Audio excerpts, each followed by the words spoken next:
नमस्कार। आज का मेरा विषय है भारत की अर्थव्यवस्था। वो भी बढ़ती हुई, जिस हिसाब से हमारे प्रधानमंत्री नरेंद्र मोदी जी ने कहा है कि हम 2025 तक दुनिया की तीसरी अर्थव्यवस्था बन जाएंगे। तो ये मुमकिन है, क्योंकि आज के टाइम का जो भारत है वो प्रगति कर रहा है। प्रगति कर रहा है किस वजह से? नई नई टेक्नोलॉजी की वजह से, नए नए उत्पादों के निर्माण की वजह से। साथ में इन निर्माणों के लिए सरकारी संयंत्र के साथ साथ निजी क्षेत्र के सहायक भी लगे हुए हैं। जैसे हमारे टाटा ग्रुप है, अडानी ग्रुप है। ये भी इस टाइम भारत की अर्थव्यवस्था को सुचारू रूप से आगे बढ़ाने के लिए पूर्ण रूप से काम में लगे हुए हैं। मैं एक चीज़ ये कहना चाहता हूँ, कभी हमारे भारतवर्ष को एक सोने की चिड़िया कहा जाता था। हो सकता है आने वाले कुछ सालों में वो वापस सोने की चिड़िया बन जाए। अगर 2025 तक भारत तीसरी अर्थव्यवस्था बनती है दुनिया की, तो हो सकता है 2040 तक, जिस हिसाब से दुनिया का ही एक नेताजी हैं, उन्होंने कहा था कि भारत नंबर 1 बन सकता है अर्थव्यवस्था के मामले में। तो हो सकता है कि एक नंबर बन जाए अर्थव्यवस्था के मामले में। और दूसरी फिर ये बात है कि आज के टाइम के हिसाब से कभी कहा जाता था कि सबसे ऊंची इमारत हमारी स्टैच्यू ऑफ लिबर्टी को कहा जाता था। आज भारत के सरदार वल्लभ भाई पटेल की प्रतिमा है। दुनिया का सबसे बड़ा स्टेडियम कभी लॉर्ड्स को कहा जाता था, आज हमारा गुजरात के अंदर नरेंद्र मोदी स्टेडियम है, उसको कहा जाता है। कभी कहा जाता था दुनिया का सबसे बड़ा धार्मिक स्थल, वो भी बाहर ही था हमारे भारतवर्ष से।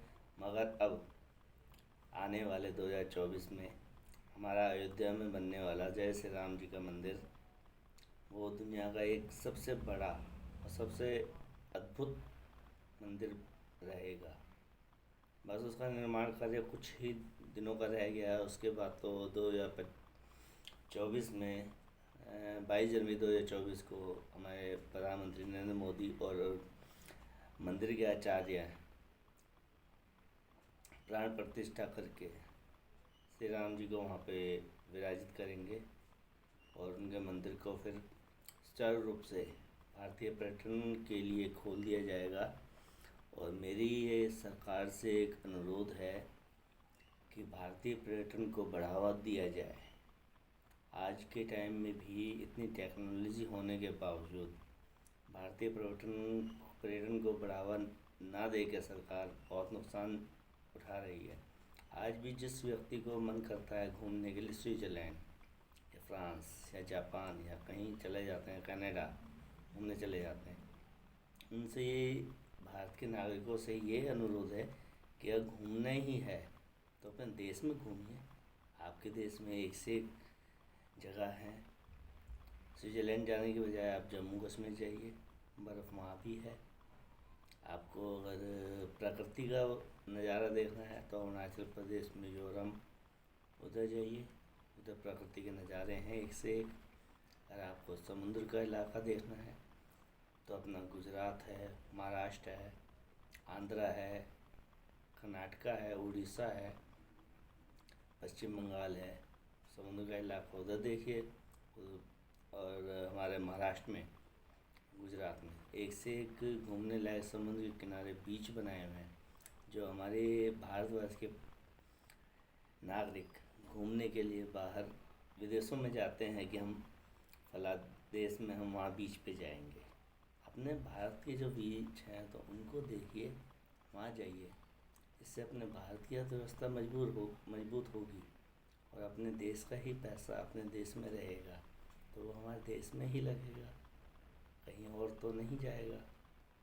इसके अलावा भारत में कई चीज़ें अब नंबर 1 पे होने जा रही है। तो ऐसे ही कुछ सालों बाद हमारे भारत के नागरिकों की एक एकजुटता की वजह से हमारा देश भी नंबर 1 बन जाएगा हर चीज़ के अंदर, चाहे वो खाद्य पदार्थ के उत्पाद के ऊपर हो, चाहे वो किसी भी निर्माण कार्य के क्षेत्र में हो, चाहे वो टेक्नोलॉजी है, चाहे वो ऑटो पार्ट्स है, चाहे ऑटोमोबाइल है, चाहे वो कृषि है।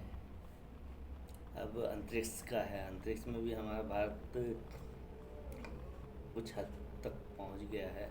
नासा के वैज्ञानिक भी अचंभित थे जब हमारे चंद्रयान 3 के लिए जब वो हुआ था, तो उसके लिए नासा वाले वैज्ञानिक भी हैरान थे कि भारत ने ये कैसे किया। भारत ने अब सूर्य के लिए यान भेजा है, अब शुक्र के लिए भेजेंगे।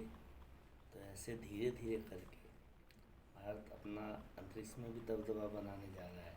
कुछ सालों में अंतरिक्ष में अपना भारत एक अंतरिक्ष स्पेस शटल भेजेगा। जैसे नासा का है अपना अंतरिक्ष स्पेस शटल, वो यानों को लेके जाता है, यानों को लेके आता है। ऐसे ही भारत भी अपना एक अंतरिक्ष स्पेस शटल बना रहा है और अपना एक अंतरिक्ष स्पेस स्टेशन भी बनाने जा रहा है। जिस समय वो अंतरिक्ष स्पेस स्टेशन बन जाएगा तो भारत की अंतरिक्ष में एक ऊंचाई हो जाएगी। तो फिर दुनिया के साथ भारत भी अपने आप को खड़ा कर सकेगा कि हम भी हर क्षेत्र में नंबर 1 है। और मेरा तो प्रत्येक भारतीय से ही अनुरोध है कि अपने देश